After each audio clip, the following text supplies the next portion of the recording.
I'd like to take a moment to thank our sponsors over at Jim Dunlop and MXR Pedals. We couldn't be luckier to have these guys on board with us. I personally use these products, and you should too. Find out more about them at jimdunlop.com.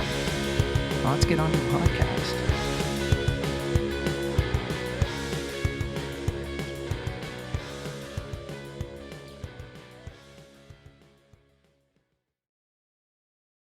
Hey guys, this is Zach from the Anti-Heroes podcast, and I want to welcome our newest sponsor to the show, DistroKid. DistroKid helps musicians get their music on all the major streaming platforms, and artists keep 100% of their royalties. Can you believe that? Anti-Heroes listeners get 30% off at distrokid.com/VIP/antiheroes. Again, that's distrokid.com/VIP/antiheroes. Thank you so much, and support all the folks at DistroKid because they're doing amazing work, and we couldn't be happier to have them on board.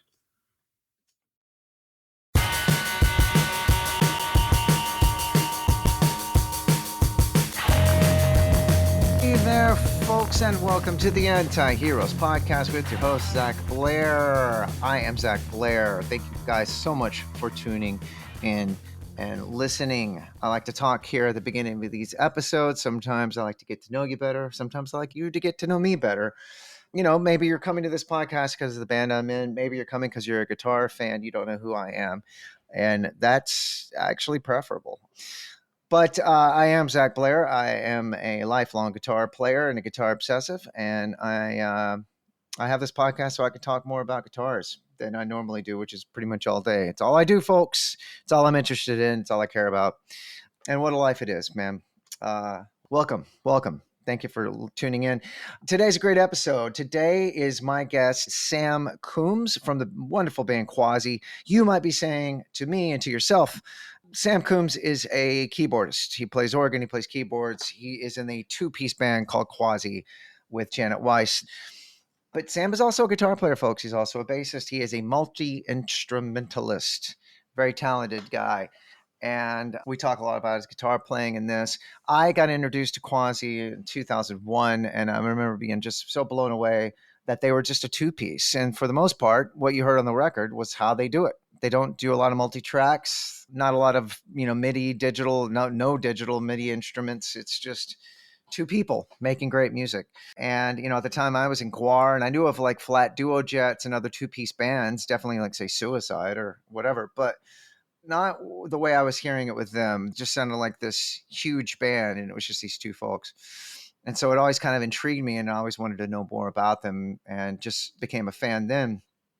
So it was really great to be able to talk to him now, and you'll hear what a great guy is and just how interesting it is. We have one crazy thing in common, that he was actually born in Sherman, Texas, which is my hometown, which is mind-blowing. But he's played with people, Elliott Smith, Heatmiser, Jandek. He's just Texas musical. I don't know how to really explain Jandek, but look up Jandek for yourself. This is a guy with a musical world unto himself, and he's really mysterious. We'll just leave it at that. But anyway, I got to pick Sam Coomes' brain. I've been wanting to do that for a really, really long time. And man, I'm so glad I got to. I'm so glad I got to talk to him again. I'm so thankful for this podcast where I get to meet these people that I've always been interested in and just wanted to know more about. So I'm going to shut up, and we're going to get into my interview with Sam Coomes.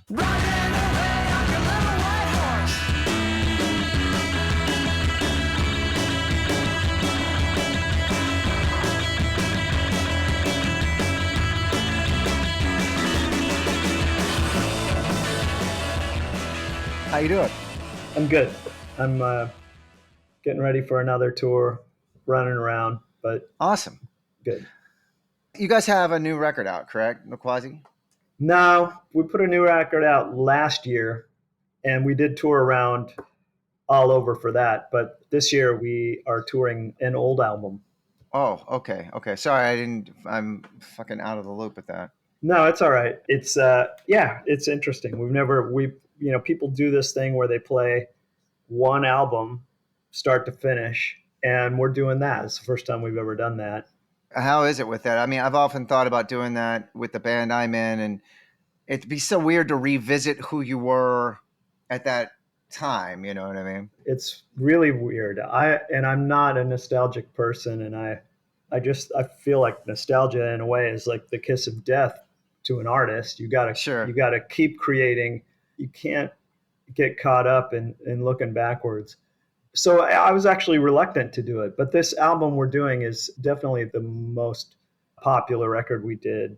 And yeah, since we don't have a new album, we wanted to keep working, and people have talked to us about this here and there over the years, and we thought we would roll the dice and just do it.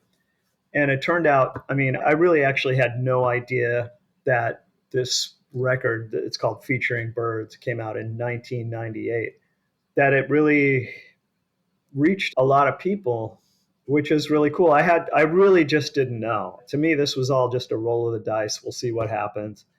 And the shows have been great, like people singing along to all the words, and it's been really strange.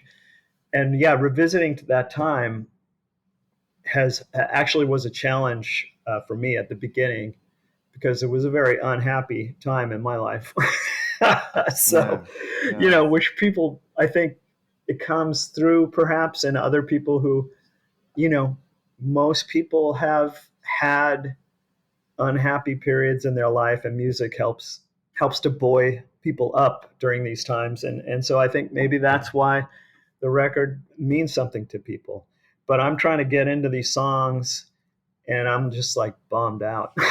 It's reminding you of what was going on. Yeah, well, I get, it's just the feeling, not really, because everything worked out. I'm still here, I'm still playing music, and a lot of water's gone under the bridge since that point. But when you're trying to sing, you're trying to connect to the emotion of the song, you lose track of all of that. You're just feeling.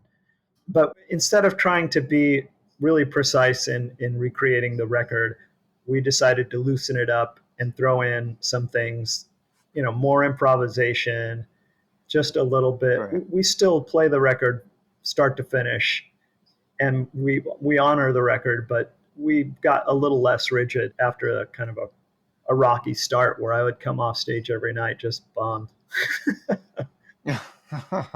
Well, that's good. You kind of flip it on its head, and maybe it means it takes on a newer meaning or something different. You go through life, it's just a long, crazy ride, and then, every once in a while you find yourself in some place that you just never imagined.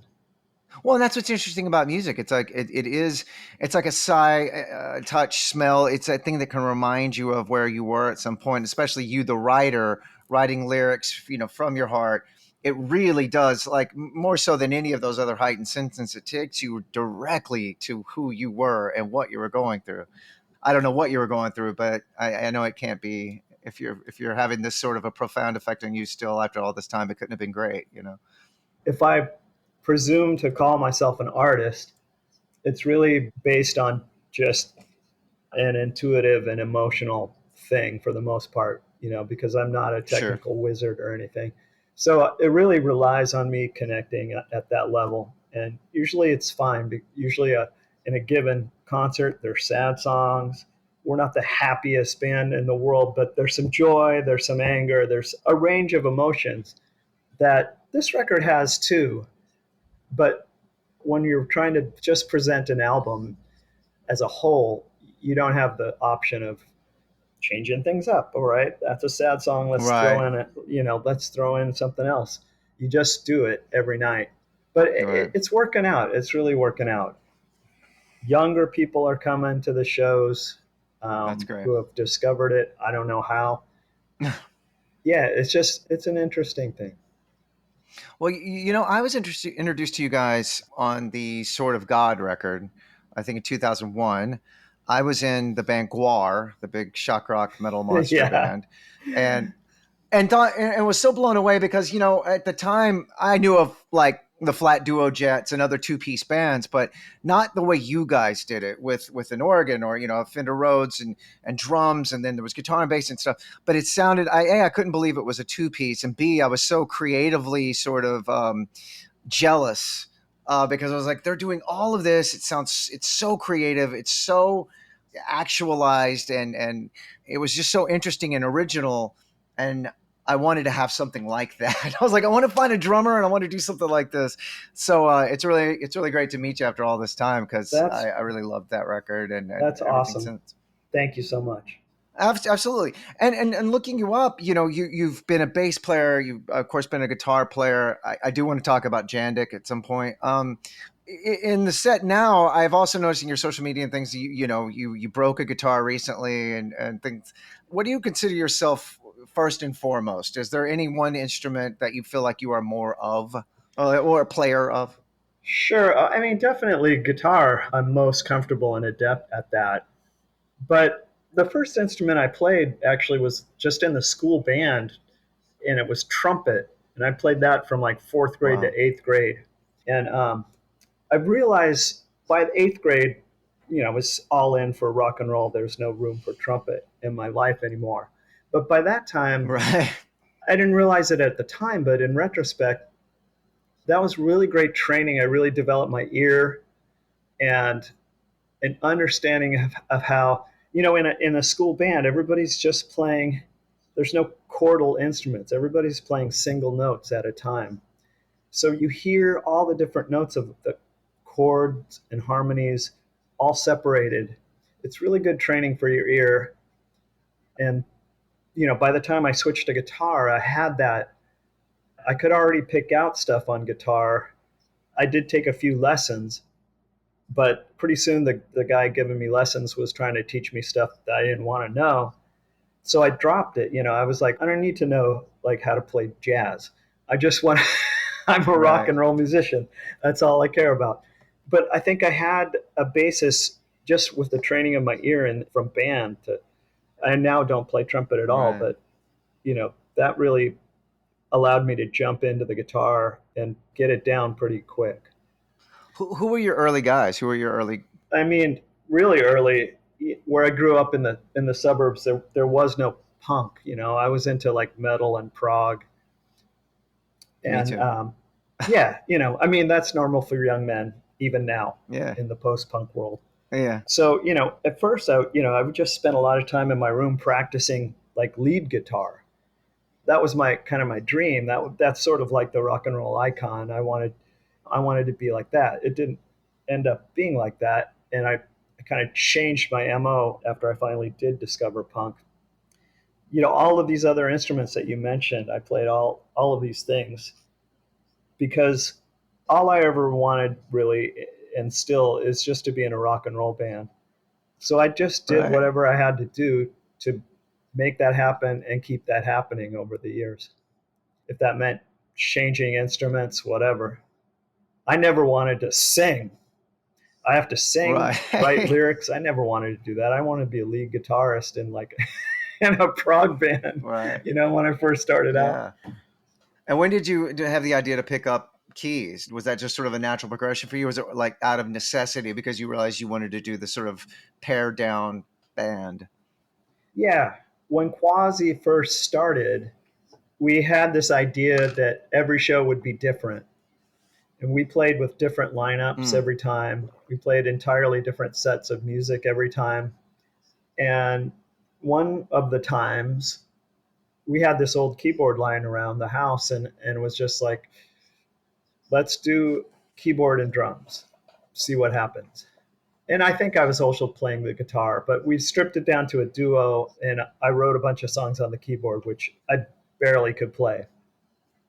And that just kind of rang a bell for us, I think, creatively, and also the audience, small as it was at that time, seemed to respond to that. And you tend, for better or worse, to respond to affirmation. When you get, Yeah. you want people to like what you Yeah. do. So we just kind of, at that point, we decided, all right, it's really impractical to write new material and rehearse it with a new band every single time you play a show. So we dropped that and we just focused on the two-piece thing.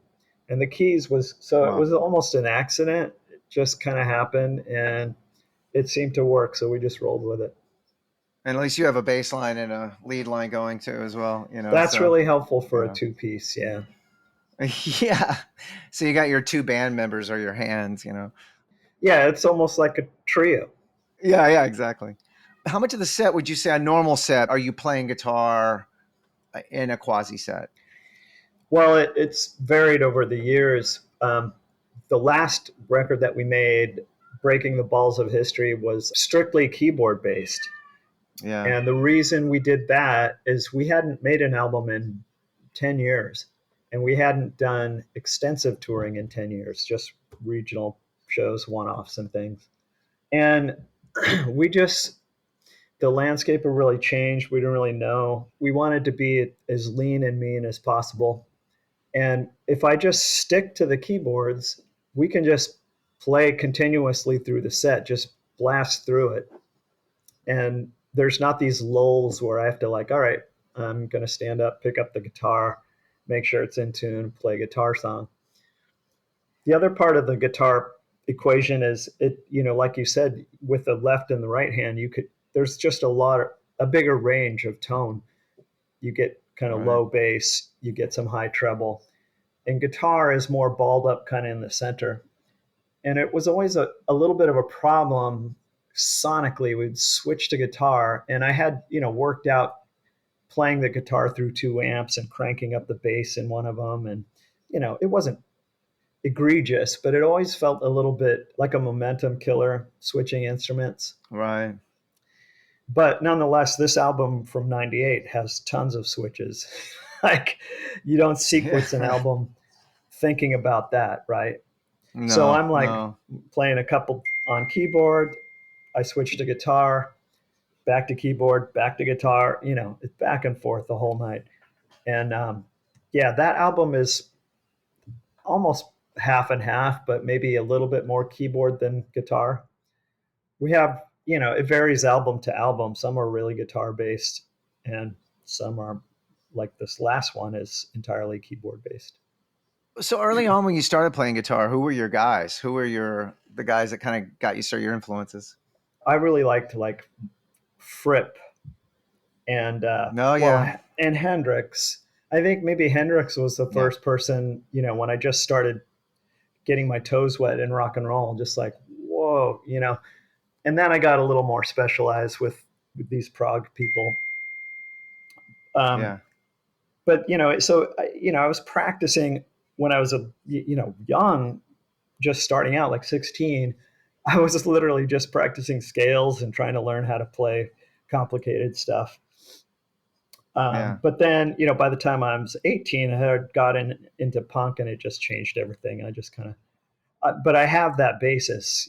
I can, and I still enjoy playing lead, but I got more into a more intuitive and less technical style later. I would make the argument that Fripp to me is such an original, so unto himself. He almost is a punk rock guitar player to me in the traditional sense of the word, because there's like a Robert Quine from, the Voidoids or whatever. There's guys that were amazing, mind-blowing guitar players that fell under the umbrella of punk rock. But Fripp, of course, yes, he was, he invented this whole other thing, and it was sort of started in the acid rock era, or the late 60s, early 70s.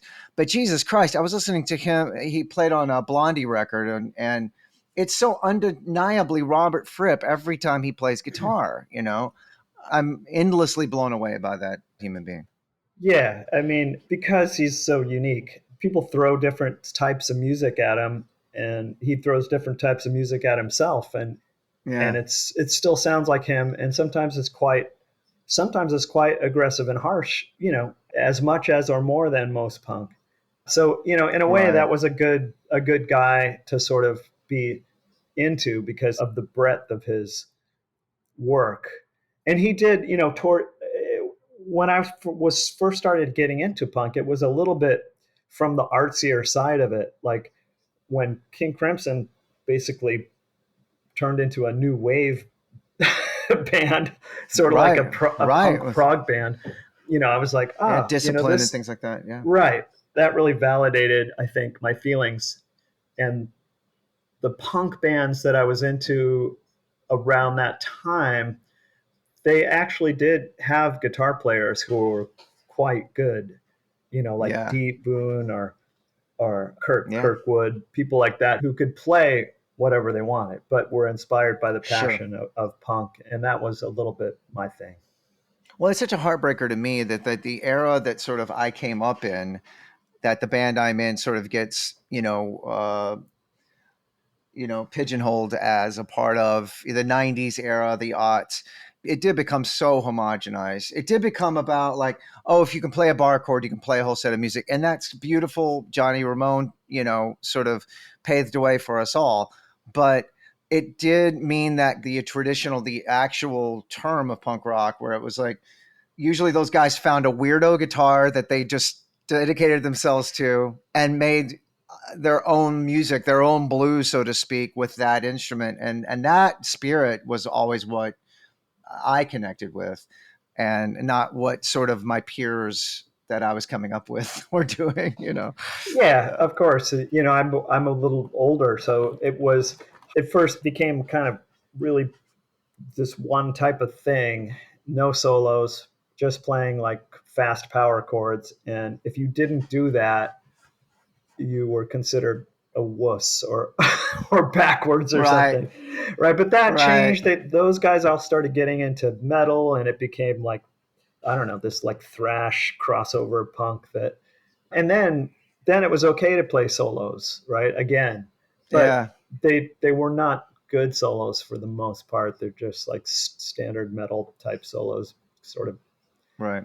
Yeah, I remember being like, in the hardcore punk world and everything, and just also, my favorite records were the Peter Gabriel Genesis stuff, and so it, my brother and I didn't really exactly fit in.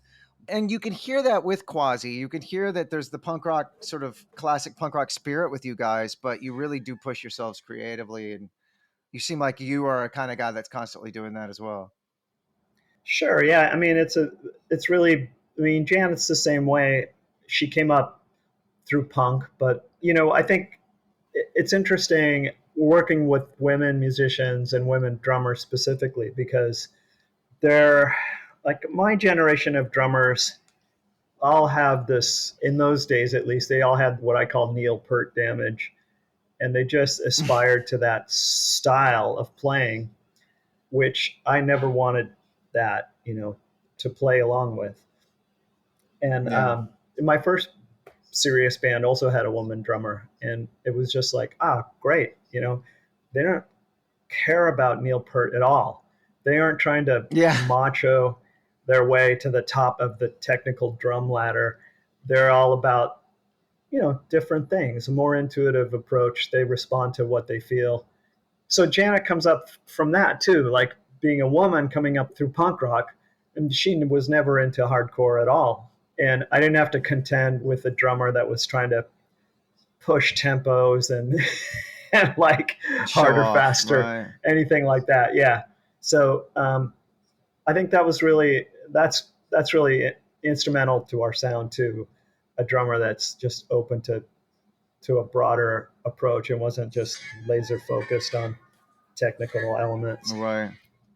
Although technically she's quite adept too. Yeah, she's amazing. She's an amazing drummer.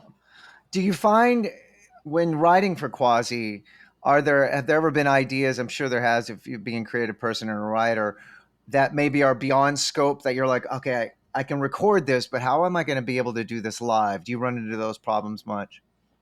Yeah, all the time. I mean, as a two piece, it's constant. And I mean, that's another thing that we tried to address on this last record where we wrote all the songs. It's all keyboard and drums. And we tracked it live in the studio with very few overdubs so that we could play the entire record more or less if we wanted to on stage and it would sound more or less like it does on the album. That's an approach. I'm not sure that that's the best approach. It maybe was the best approach in those circumstances, but yeah, I think in general we like to mix it up. Some stuff is just never going to be played live if Right. you don't use pre-recorded tracks and auxiliary musicians, which we don't. Right. Yeah, I mean, geez, that seems to be the way that everything is going nowadays. I mean, nowadays it's like there are so many bands that are just two people. But you're right; they have most everything is on tracks. The drummer has a click track in his ear, and everything's time coded, and Yeah, it's fucking yeah, awful. It's terrible. I'll never respect yeah, that. That's just, if you can't play, if you can't get up on stage and play, nah. yeah. It's really strange, and it's how many careers were ruined because people were like, oh, they're lip syncing or they're whatever, and now it's just the way it is. Yeah, an audience accepts, obviously they accept tracks, but yeah, most serious Right. musicians either grudgingly accept it if they feel that's the only way, or just don't respect it. I just run out the door if I see somebody open a laptop or anything like that, unless it's a noise band or you know. Yeah, yeah. It's like suicide or whatever. Yeah, we tend to play with a lot of bands that do that. We do not do that. We never have, but we do play a lot of festivals, and you see that a whole lot. And it's interesting, man. It's interesting how quick that changed as well. Yeah, I mean festivals is a whole other thing too, because even if you are playing live, people can't hardly see what you're doing anyway. They maybe throw it up on a big video screen, but in a small club where you can see players' hands and you can see everything that's happening, those tracks are just like glaringly Yeah, wrong. no, you're absolutely right. So what's next for you guys? What do you have coming up for the rest of the year? We have a bunch of touring left. We leave tomorrow for basically the second half of this featuring birds thing, and that goes for about 3 weeks. Then we have a little time off, and then we head back out again later in the fall. I can't remember the exact dates now. I'm just focused on tomorrow. But Yeah, yeah, we'll be yeah. playing a string of shows with Built to Spill, like our longtime comrades. So I'm looking forward to that. Oh, that's gonna be great. Is it just you two out there? Or are you taking anybody else with you, or are you just leaning mean to just kind of roll just you two? Typically, it's just us two, but on this tour, because we're really trying to recreate the sound of the album as much as possible, we're taking Joanna Bolmy out on bass. She also plays Okay. some incidental guitar and keyboards just to flesh out the songs as they're, because some of them we just never played live because you can't as a two piece Right, play right, them. right. And Joanna was actually in the band for 3 4 years maybe. She recorded an album with us, did a bunch of touring with us. So, it was really easy to just get her back into the fold. But I think when we wrap this album tour up, we'll just go back to the two piece. Right.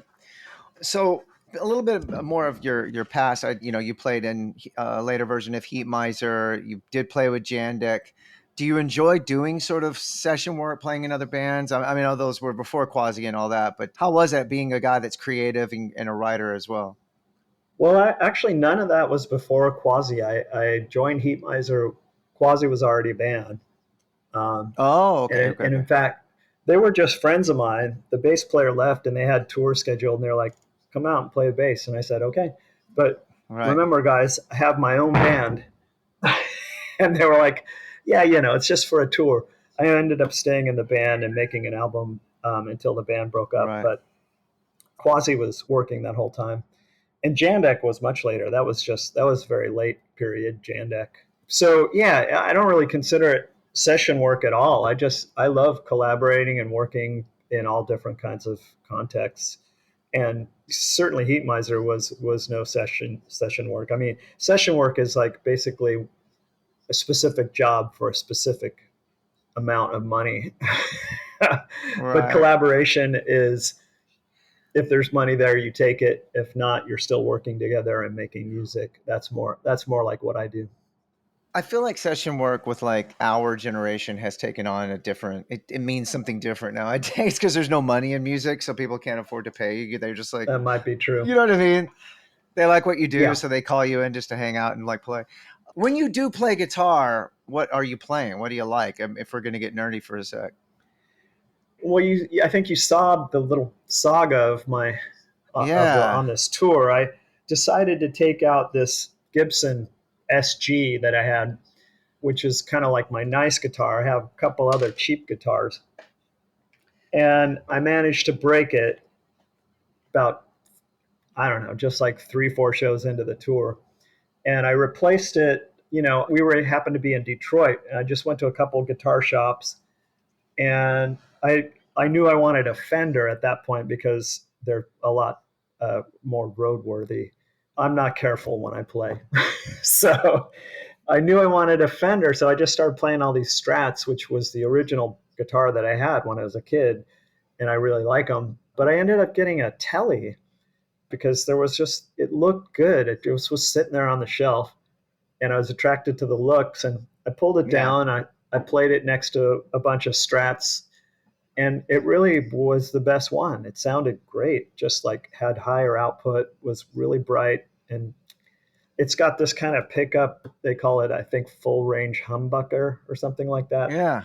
Which I had. It's like not the little skinny pickup; it's a bigger one, and it sounds bright like a Fender, but also it does have a little more body to it. So it's kind of perfect, and I really grew to like it. That's kind of my guitar now. But I have another guitar I bring out for an alternate tuning song, and that's actually a Burns Stag, I think it's called. It's a very strange guitar, really cheap. I just bought it. I think it was $400, maybe in the $400 range, off the shelf. When I bought it, it was zero cutaway. It was like shaped like an acoustic. You couldn't reach the top frets, so I cut out a cutout basically, sawed it down, and I replaced the neck pickup with a nice Lawler pickup because the neck pickup wasn't very good. But that's a great guitar. It sounds great, easy to play. Yeah, it's a Pig Champion from Poison Ideas sawed a piece of his guitar. Oh, sure. One of the horns off his Ibanez Weissman. Yeah. Right. Yeah. I was just reading about those Burns guitars. I was the Chris Stein from Blondie wrote a book, and he was in the book. He talks about Burns guitars, and yeah, those are cool guitars. Well, so did you get the SG fixed? Nah, I haven't had time. I actually had to leave it at a friend's house in New York City, and it's just sitting there under his bed now. I don't know. I haven't figured out how I'm going to get that thing back to Portland, but I will. I'll get it back. And I've broken it before. You just glue it back together, and I think it'll live in its case and be a studio guitar from now on. But I'm happy with this SG. When I started playing it, I was like, wow, this thing's great. It really leaps out of the amp. And I didn't know anything about it when I bought it. I just liked the looks of it and the sound. But apparently D. Boon, not apparently, he had one of these same guitars. I don't know if he recorded which albums or if any he recorded with, but I felt like, all right, now I got the D. Boon. In fact, Janet was like, sent me a video. Look, you got the D. Boon guitar. And now I just like, okay, yeah, D. Boon. I'll take it. You're good. It's the Tele Deluxe, right? Yeah, I bought it new off the shelf, so it's like a reissue of their like mid 70s whatever. I do pay attention to certain aspects of the gear, but I don't like to get into the minutia of it and get obsessed with gear like a lot of people do, because like this cheap $400 Burns guitar that I play is totally great. Like it's a much better guitar than some of the Fenders that I've borrowed, and yet it's worth nothing. I think that's the right way to do it. I find myself getting too nerdy, and then I'll see like Reddit threads about the like fucking pots on guitars and the output on the different pots and shit, and that's just like, that's so dorky and so nerdy and so mired in like detailed minutia that I can't stand it. So I try to scale it back if I can. Yeah, I mean, I am nerdy. Yeah, I mean, I think there's a proper amount of nerdy. You know what I mean? I mean, it's going to be different if you're a working musician, right? Like, we need to bring it on tour. It's got to be able to stand up. We don't have like roadies like carrying it around with white gloves. It's getting thrown in the van. It's getting bashed around on stage. You can't have like a 59 gold top Les Paul in that context, no matter how good that is. Right. A $400 Burns, though, which might sound just as good or close to it, that you can bring on stage. So, I mean, there's something nerdy about cheap guitars too. Exactly. Well, speaking of, is there anything that you've had lost, like say gotten stolen on tour, had to hawk something, is something that got away, one that got away? Like it could be any piece of gear. Well, before I got this Gibson, which I broke, I had both of my guitars were lost under those types of circumstances. Like one was stolen, Shit. one I had to sell because I was just broke, and I probably sold it for less than it was worth. But that's actually how I got that second guitar. A friend of mine sold it because he was broke. So Wow. maybe it's appropriate. But those Yeah. were both good guitars that I had lost. I also had a bass stolen. Everything's kind of nice now. I have a house, but in Yeah. my younger years, I bounced around house to house, basement to basement, roommate to roommate, and it's not a secure lifestyle. No. Well, I feel like when you dedicate yourself to this, that's how you live for quite a while. And there might be some folks that's how you live for the rest of your life, So congratulations, it's a life in the arts is a great life, no matter how you slice it. In closing, I do want to say we talked a little bit before we started. You are from you were born in Sherman, Texas, which is where I'm from, and that blows my fucking mind. So I feel like this interview was destined to be. It's funny because I don't remember. There was some place on this very tour where a guy came up and was like, "You're from Sherman, Texas?" And I was like, "Well, sorta." It's like, "I live in Sherman, Texas." And I was like, "All right, that's cool." like I It's insane. I don't know Sherman, Texas because I haven't been there since I was 2 years old. And he was also not military. Not sure how he came to live in Right. Sherman. Yeah, it is kind of interesting. People are from all over, but now because of computers and traveling and things, we find each other. Mm-hmm. Sherman people. Well, I will say I lived there until I was 18. I was born and raised there, and you're not fucking missing anything. So we'll say All that. right. Well, yeah. Yeah. Well, Yeah. there might be some people who are fond of their town when where they grew up. It always depends. I mean, I don't think I would have been Yeah. happy in Sherman, but I wasn't happy. I ended up growing up in Orange County, California, and was miserable there too. So you can be miserable wherever. That's a good way to end it. Well, Sam, hey, thank you so much for taking your time with me today, man. I really appreciate it. Like I said, I've been a fan of the band for a long time, and good luck for the rest of the year. I want to come check you out, and I'd like to meet you in real life. Oh yeah, are you in Chicago or someplace like that? No, you're in Austin. You just mentioned that. I'm in Austin. Yeah, the band is from Chicago that I'm in, and those guys are still there. But I'm in Austin. I never left. I think when we do these built to spill gigs, we're heading out to Texas. So this tour, we're not making it there, but I'll be out there later. So yeah, I'll keep my eyes peeled. Thank you so much, Sam. We'll talk to you soon, buddy. thanks, Zach. And there you have it, Sam Coomes. What a great guy, man. So good to know him. All of these folks I want to get to know IRL, as you say, in real life. And hopefully I will with him. As you heard, they will be on tour with Built to Spill for a good portion of the rest of the year. I don't know when this will be airing, but hopefully they'll be playing your town very soon. You can go check them out and see what it is they do on stage, because it is something to behold as a live experience. I'm going to leave you with a great example of Sam's guitar playing. This is going to be the second song on their album American Gong that came out in 2010. This one's called Little White Horse. And I'm a huge fan of the drone string, folks. You playing the melody on, say, what is the B string, or even the E string, and you're drawing the B, or you're playing the melody on the B string, you're drawing the E, or whatever other string. But as long as you got that drone going, the B string, you're drawing the G. Sam's doing that in the intro lead line on this song, and I do it as much as I can get away with because it's just such a cool little effect. It makes like a chorusing sort of effect. Sounds like two guitar players. Sam does that to an excellent degree on this song, so check it out, and check out all the Quasi. Again, I started with the Sword of God record. I recommend that one as well. At the end, I'm going to thank the folks over at Jim Dunlop and MXR Pedals for being our sponsors and being our friends and our family. Find out what they're doing at jimdunlop.com. Also, the folks at DistroKid, they are helping you and us and me put your music on streaming platforms and cutting out the middleman. So support DistroKid and maybe use DistroKid. You put out your records, man. Thank you for listening. I always say this, I'm going to keep doing it. I'm so thankful that I get a platform where I can talk about this thing I love so much. Hopefully you do as well. And I get to meet people like Sam Coomes, somebody that I've admired and wanted to meet my whole life.